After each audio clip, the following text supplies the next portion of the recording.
सावित्री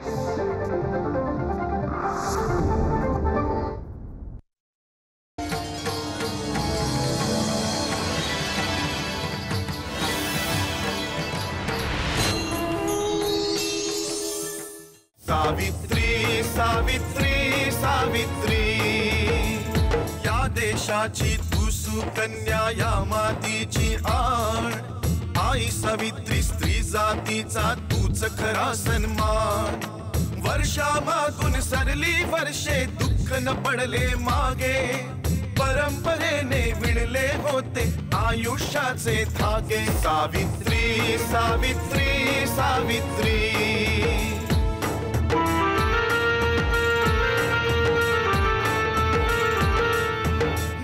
कशाला हवे मुलीला, शिक्षण होते पाप, जन्म मुलीचा दुर्दैवाने ठरला होता शाप.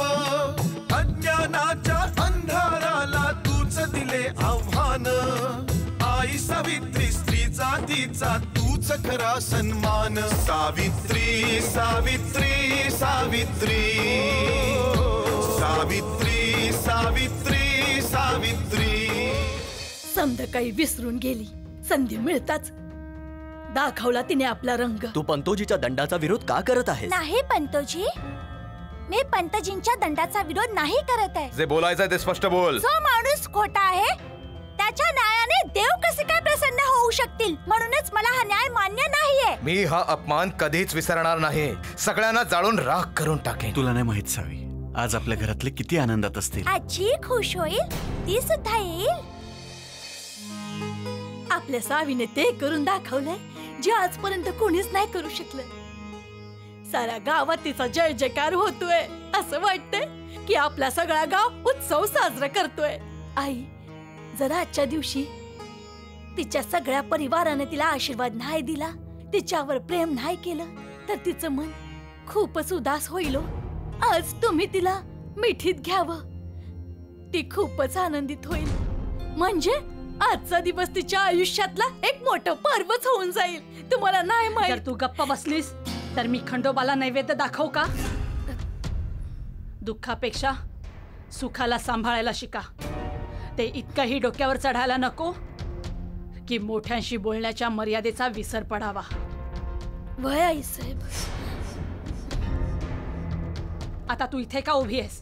आधी जाऊन लक्ष्मीच्या मुलीचं स्वागत कर. हो आई साहेब. जाऊबाई, सावी आली. काय? खंडेराया. लक्ष्मी, आज फार मोठं संकट टळलंय. तुझी मुलगी सुखरूप घरी परत आली आहे. म्हणूनच खंडोबाची तळी आज मी भरणार आहे. हो आई साहेब, चला लवकर, बाहेर सगळे आलेत. सावित्रीताईचा विजय असो. सावित्रीताईचा विजय असो. सावित्रीताईचा विजय असो. सावित्रीताईचा विजय असो. सावित्रीताईचा विजय असो. सावित्रीताईचा विजय असो.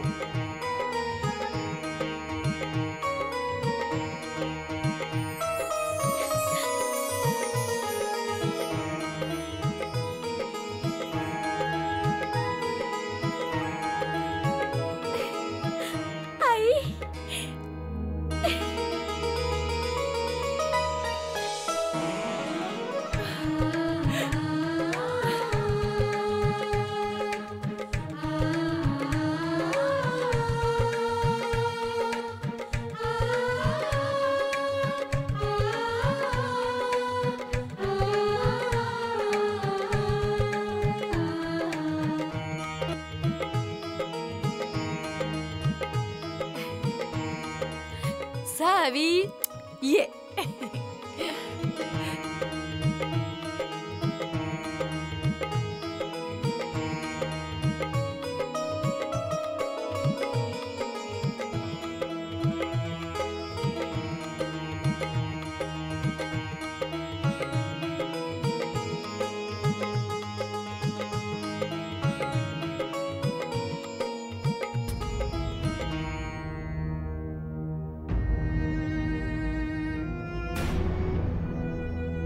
सावी, तुला तर माहिती आहे ना, की तुझी आजी प्रेमाचा दिखावा करत नाही, परंतु मला माहिती की ती आतमध्ये खंडेरायाकडे तुझ्यासाठी प्रार्थना करते.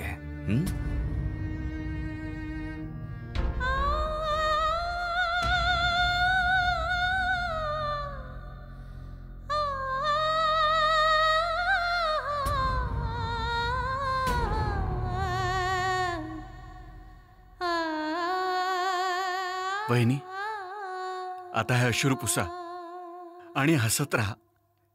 तुम्हा सगळ्या घरच्यांसाठी आणि आम्हा मागासलेल्यांसाठी आजचा दिवस खूप मोठा दिवस आहे.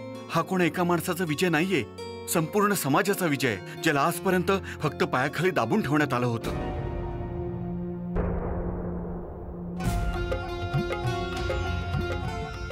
परंतु आज आपल्या मुलीने आपल्या सगळ्यांचं मस्तक सन्मानाने उंचावलेलं आहे. सावित्रीताईंचा सावित्रीताईंचा सावित्रीताईंचा सावित्रीताईंचा सावित्रीताईंचा.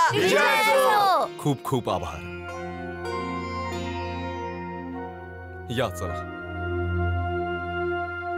अहो, तुम्ही आईकडे जाताय ना त्यांना भेटायला? हो. ठीक आहे, जा.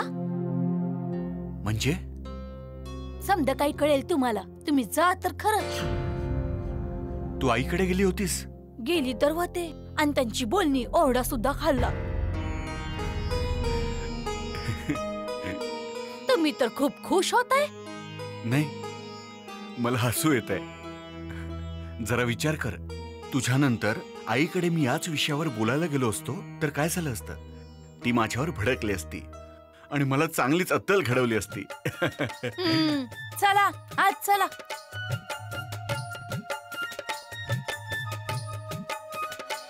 सदानंदाचा येळकोट, सदानंदाचा येळकोट, सदानंदाचा येळकोट.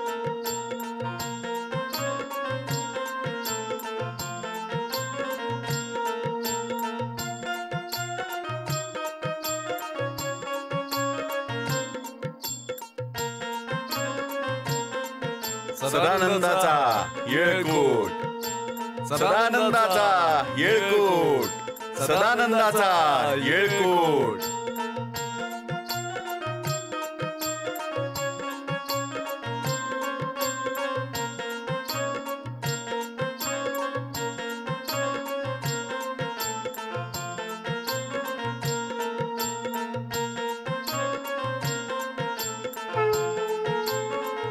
हे खंडेराया, आज तुझ्या कृपेमुळे माझ्या मुलीला नवीन जन्म मिळाला.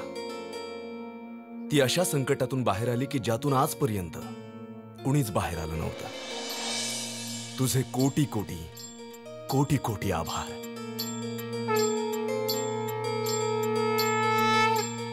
खंडेराया, आमच्या कुटुंबावर, आमच्या सावित्रीवर अशीच कृपा असू दे. आम्हाला योग्य मार्ग दाखव, योग्य मार्ग दाखव.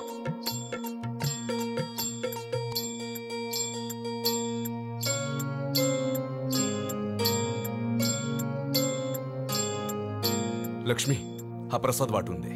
हो. खंडोजी, खंडोजी. अरे, हा तर पटवारीजींचा आवाज आहे. यावेळी ते इथे काय करतायत?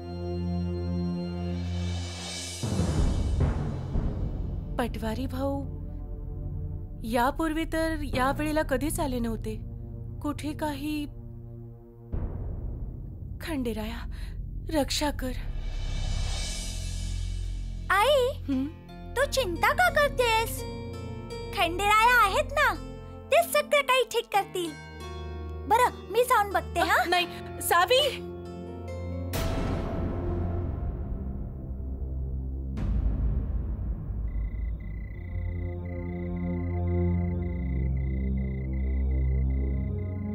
या तुम्हा सर्वांचं स्वागत आहे. नमस्कार पाद्रीजी. गॉड तुम्हाला आनंदित ठेव. सगळ्यात आधी आम्ही तुम्हाला शुभेच्छा देऊ इच्छितो. तुम्ही अशा मुलीचे पिता आहात जिने धैर्याने असं करून दाखविले की ते केवळ कथांमध्येच शक्य आहे.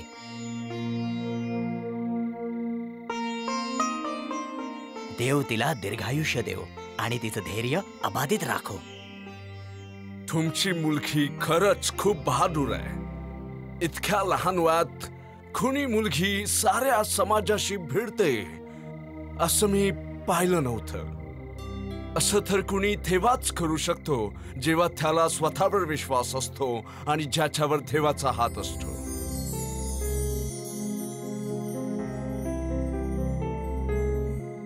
गॉड तुमच्या मुलीवर असंच प्रेम करत राहो. तुम्हा सर्वांचे खूप खूप आभार. या तुम्ही आत या, मी तुमच्या जेवणाची व्यवस्था करतो. अरे नाही खंडूजी, याची काही आवश्यकता नाहीये. आम्ही तुमच्याकडे काही महत्वाच्या कामासाठी आलोय. ते जर झाले तर खूप बरं होईल. तुम्ही आम्हाला बोलावलं असतं. एवढ्या रात्री तुम्ही इथे येण्याचे कष्ट का घेतले? जेव्हा पटवारीजी आले होते त्यावेळी मी जरा कामामध्ये होतो. आम्हाला सगळं कळलंय खंडूजी. अशा संकटाच्या वेळी आम्ही तुम्हाला तिथे बोलवलं असतं तर ते बरं नसतं दिसलं. बोला, मी तुमची काय मदत करू शकतो? आज्ञा द्या. माझ्या आवाक्यात असेल तर मी नक्की करेन, आणि खंडेरायाच्या मनात असेल तर तुम्हाला निराश व्हावं लागणार नाही.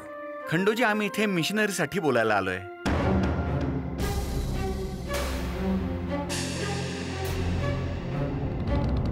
परंतु मागच्या वेळी तर तुम्ही मला चर्चचं काम सांगितलं होतं. चर्चचं काम काही काळासाठी स्थगित झालंय. आता आम्ही मिशनरीच्या कामासाठी जागा शोधतोय. मी तर पटवारीजींना माझं मत तर त्या दिवशीच सांगितलं होतं की आम्हाला काहीच अडचण नाही, त्यापेक्षा आम्हाला आनंदच होईल. परंतु तुम्ही एकदा पंतजींशी बोलला तर जास्त बरं होईल, कारण त्यांचा तिथे जमीन जुमलाय. परंतु आता तिथे मिशनरीचे भवन बनणार नाही. पादरीजींची इच्छा आहे की नव्या आणि चांगल्या जागेत भवन बनावं. यासाठी ते तुमच्याशी बोलायला आलेत. बोला पादरीजी, मी तुमची काय मदत करू शकतो? खंडूजी, आम्ही मिशनरी गावाच्या उत्तर दिशेत बनवण्याचा निर्णय घेतला होता. परंतु ती जागा गावापासून दूर आहे आणि जंगलाच्या मध्यात सुद्धा. तिथे लोकांना जाण्यात खूप अडचणी येतील. त्यामुळे आमची अशी इच्छा आहे की मिशनरी सेंटर अशा जागेवर बनावे की तिथे लोकांना येणे जाणं सोपं व्हावे, जेणेकरून लोक त्याचा फायदा घेऊ शकतील. मला पंतजींकडून असं कळलं की तुमची पंचायतीच्या जवळ काही नापीक जमीन आहे म्हणून.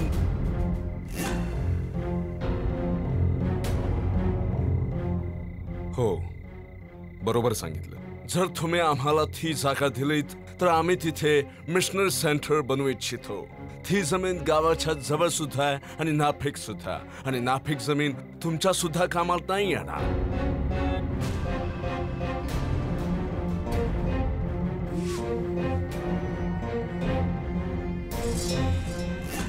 तर ही पंतोजींची चाल आहे. आपली जमीन, आपली शेती वाचू इच्छितात, म्हणूनच आमच्याकडे पाठवलं या पादरीला. बाबा पादरींचं ऐकून गप्प का बसलेत? काहीच का बोलत नाहीयेत? तिसरा अपराध तर देव सुद्धा माफ करत नाही. मग खंडूजींना कसं वाटलं की यावेळी आम्ही गप्प बसू? हा, त्याने आमची वीर हिसकावली, आम्ही शांत राहिलो. तिने भगीरथीला आमच्या वाड्यातून बाहेर काढलं तरीही आम्ही शांत राहिलो. परंतु आता त्याने आमच्या अधिकाराला आव्हान केलंय. तो खंडूजी आणि त्याची मुलगी या क्षुद्रांचे नेते होऊ इच्छितात. हा सदाशिव पंत या जन्मात त्यांची ही इच्छा कधीच पूर्ण होऊ देणार नाही. असा भयंकर मृत्यू देईल की दुसरा जन्म घेण्याआधीही 1000 वेळा विचार करतील ते. असा भयंकर मृत्यू की जोही ही घटना ऐकेल त्याच्या अंगावर काटा येईल. अरे कसं समजावं पंतोजींना की दुसऱ्याच्या घराला लागलेली आग कधी आपल्या घराच्या दिशेला वळते सांगता येत नाही. खरी गोष्ट आहे. असे होता कामा नये की दुसऱ्याला जाळण्याच्या विचारात आपलेच हात भाजून निघतील. आता तर सगळे मागासलेले सुद्धा खंडूजींच्या सोबत आहेत. चुकून जरी पकडले गेलो ना. नाही नाही नाही. शिव शिव, इतके मारतील ते शूद्र की हाड सुद्धा हाताला लागणार नाहीत. मनात येतंय की पळून जावं, परंतु पळून तरी कुठे जावे? एक वेळ मृत्यूपासून पळणं सोपं आहे, परंतु पंतोजी पासून पळणं असंभव. एक गोष्ट लक्षात घ्या, बाहेर पडण्याच्या मार्गाला सर्वप्रथम आग लागली पाहिजे. खंडूजी आणि त्याच्या कुटुंबाला पळून जाण्याचा कोणताही मार्ग सापडता कामा नये. पंतोजी, तुम्ही चिंता करू नका. ते असे जळतील जशा होळीत गव्हाच्या पेंढ्या. ना त्यानं पळण्याचा मार्ग मिळेल, नाही लपण्याचा. उत्तम, अतिउत्तम. त्यांना लपण्यासाठी सुद्धा जागा सोडली नाही पाहिजे. खंडूजी आणि त्याच्या कुटुंबाचा वाचण्याचा प्रत्येक मार्ग संपवून टाका, आणि त्याचबरोबर त्यांचा जिवंत राहण्याचा सुद्धा.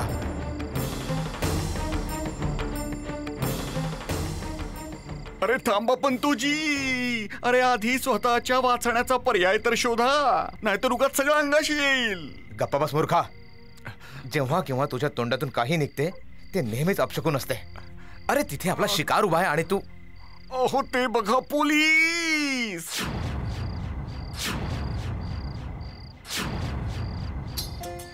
आता तुम्हाला कळलं मी काय म्हणतोय. आणि एक गोष्ट अजून लक्षात घ्या, खंडूजींना आपल्या सगळ्या योजनांची माहिती आहे, म्हणूनच पोलीस इथे आहेत. याआधी की पोलिसांना कळेल की आपण इथे आहोत, इथून आपण निघूया. अगदी बरोबर बोललास तू. ही योग्य वेळ नाहीये.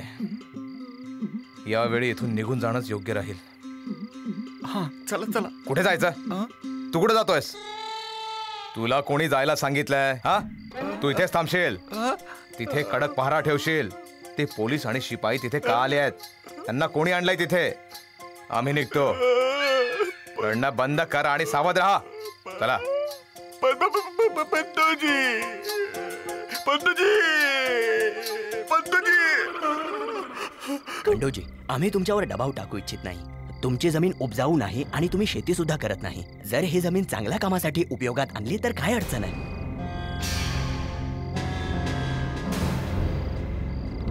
मी माझ्या आईशी बोलूनच यावर काही तो निर्णय घेऊ शकतो. हो हो, का नाही? तुम्ही तुमच्या आईशी थोडं बोलून घ्या आणि मगच आम्हाला कळवा. मी लगेच येतो.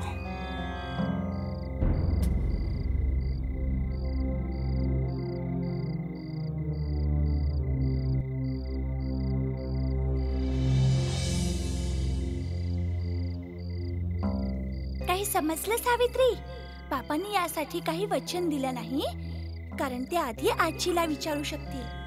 कोणतंही मोठं काम करण्यापूर्वी आपण मोठ्यांचा सल्ला घेतला पाहिजे. मला वाटतंय की खंडूजी मिशनरीसाठी जमीन देऊ इच्छित नाही. तुमचा अनुमान चुकीचा आहे पाद्रीजी. जर ते आपल्याला जमीन देऊ इच्छितात तर एवढा का विचार करताय? असं नाहीये पाद्रीजी. या समाजाची परंपरा आहे की कोणतंही काम मोठ्यांशी सल्ला मसलत केल्याशिवाय केलं जात नाही. पाटलांनी सुद्धा तेच केलं, जे त्यांच्या परंपरेत आहे. तुम्ही काळजी करू नका, ते जमिनीसाठी तुम्हाला नाही म्हणणार नाहीत.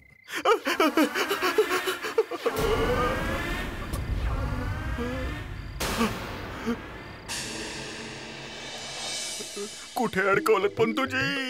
आता तर वाटतंय सारं आयुष्य जेलमध्ये दळण दळत काढावं लागणार.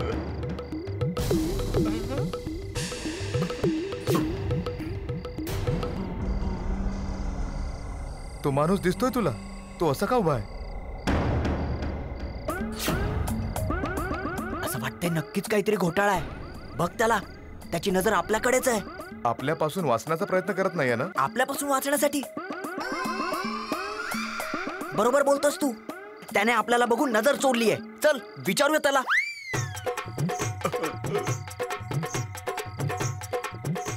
ए बाहेर ये, इकडे.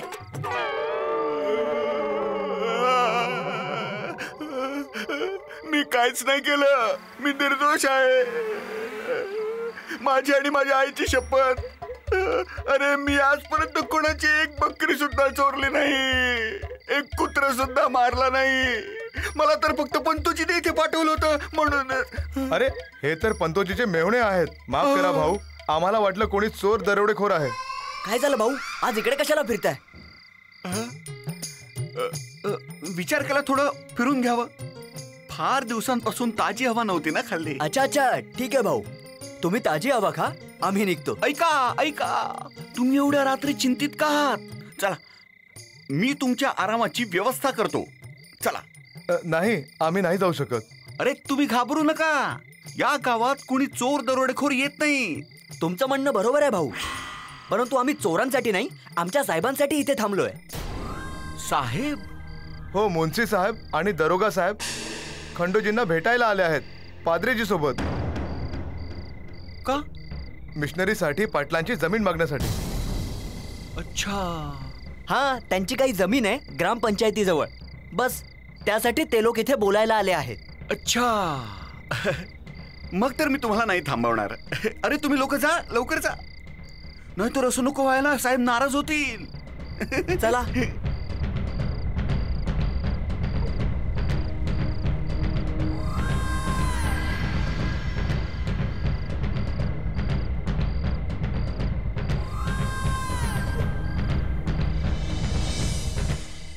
मला वाटतंय खंडूजींनी फारच वेळ लावलाय.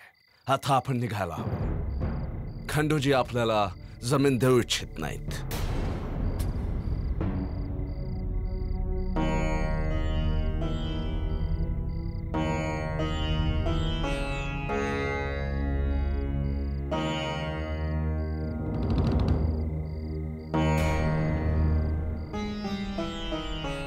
बोला खंडोजी, आई बरोबर चर्चा केली का? हो मुन्शी साहेब, आम्ही ती जमीन मिशनरीसाठी नाही देऊ शकत.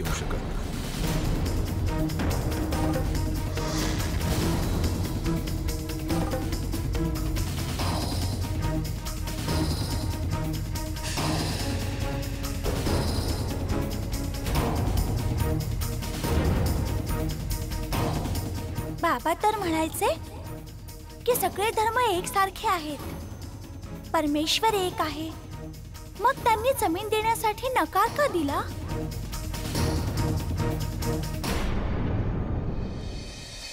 मी तुमच्याविषयी चुकीचा विचार केला, त्याचं मला फार वाईट वाटतं. आम्ही निघतो. आमची तुमच्याविषयी एक तक्रार आहे. अनर्थ झाला पंतोजी, अनर्थ झाला.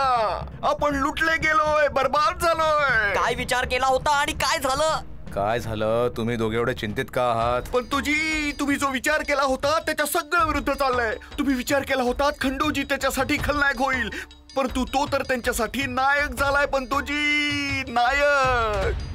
ज्ञान कशाला हवे मुलीला, शिक्षण होते पाप. जन्म मुलीचा दुर्दैवाने ठरला होता शाप. अज्ञानाच्या अंधाराला तूच दिले आव्हान. आई सावित्री, स्त्री जातीचा तूच खरा सन्मान. सावित्री सावित्री सावित्री सावित्री सावित्री सावित्री.